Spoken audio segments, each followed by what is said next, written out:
Welcome back, Kafka enthusiasts, to another exciting episode of Kafka Internal's Crashcasts. I'm your host, Sheila, and today we're diving deep into the world of Kafka security. We're in the final stretch of our security chapter, part of our Jedi Master level season. And I'm Victor, ready to unravel the mysteries of SSL encryption in Kafka. This is a crucial topic for anyone looking to secure their Kafka clusters in production environments. Absolutely, Victor. Before we jump in, let's set the stage for our listeners.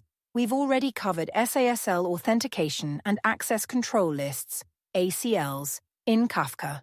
Today we're focusing on SSL encryption, which is the final piece of the Kafka security puzzle.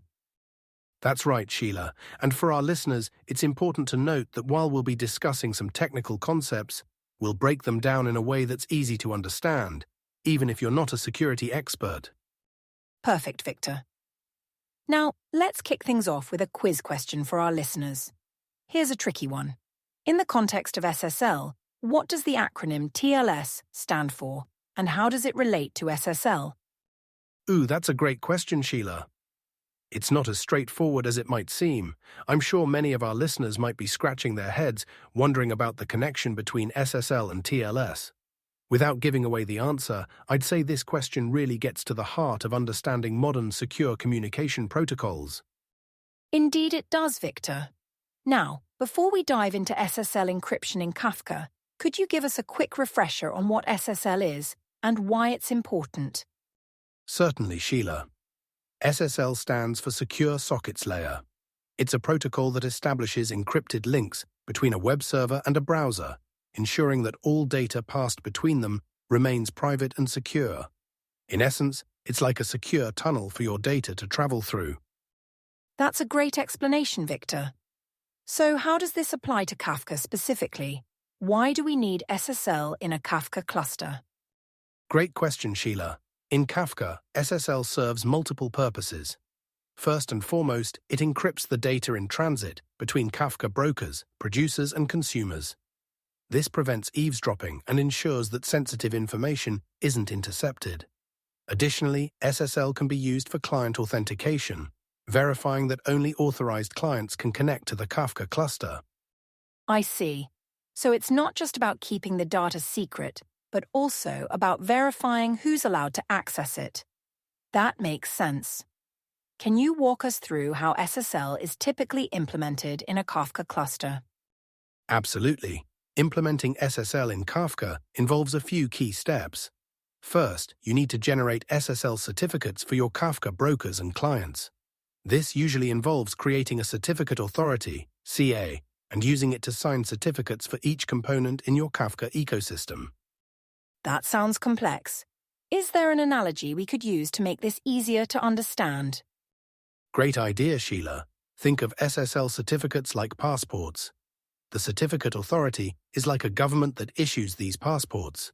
Each Kafka broker or client gets its own passport, certificate that proves its identity. When they communicate, they show each other their passports to verify who they're talking to, and then they use a shared secret language, the encryption, to communicate privately. That's a helpful analogy, Victor. So once we have these passports, what's next? The next step is configuring your Kafka brokers to use SSL. This involves specifying the locations of the key store, which contains the broker's private key and certificate, and trust store, which contains the certificates of trusted clients, in the server properties file. You'll also need to set various SSL-related properties, such as the protocols and cipher suites to use. I can see how this might get tricky. Are there any common pitfalls or misunderstandings that people often encounter when setting up SSL in Kafka? Absolutely, Sheila. One common issue is forgetting to distribute the CA certificate to all clients. Without this, clients won't be able to verify the broker's certificates.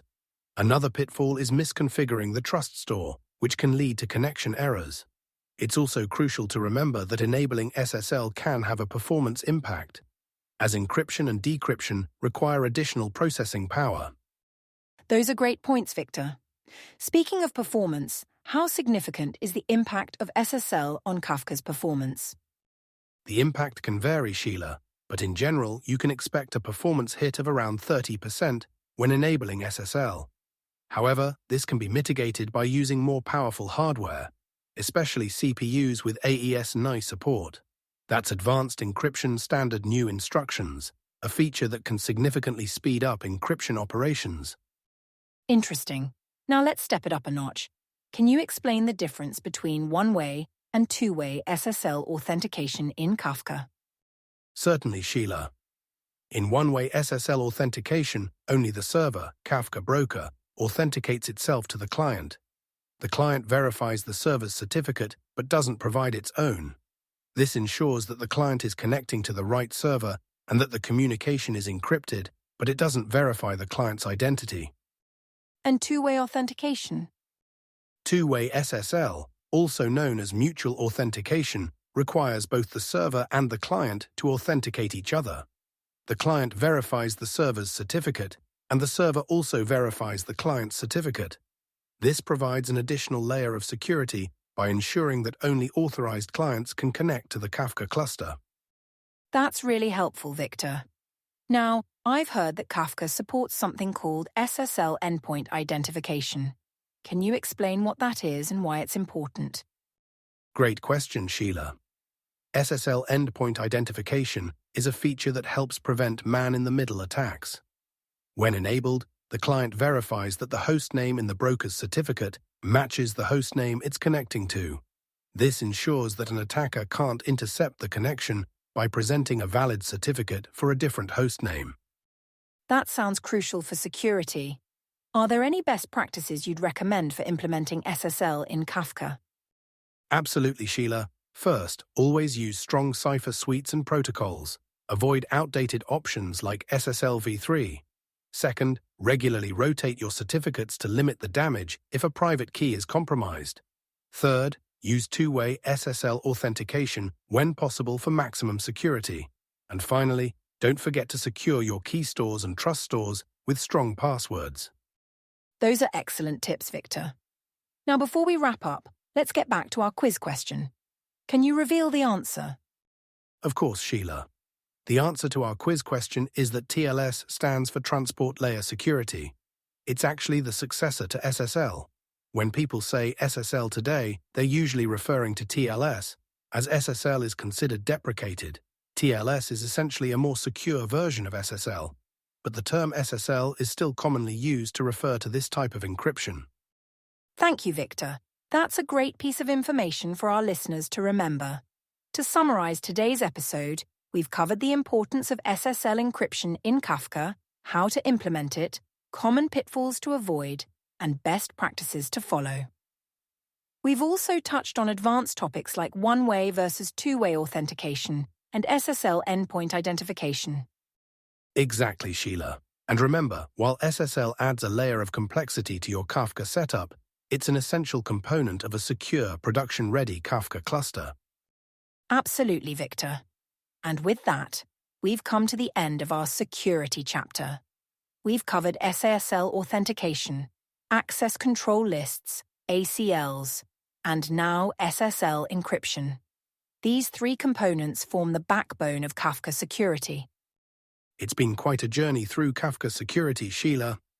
I hope our listeners feel well equipped to tackle security challenges in their Kafka deployments. I'm sure they do, Victor. And speaking of our listeners, don't forget to subscribe to Kafka Internal's Crashcasts and leave us a rating if you're enjoying the show. In our next episode, we'll be starting a new chapter on exactly once semantics, where we'll dive into idempotent producers and transactions in Kafka. Until then, keep those Kafka clusters secure.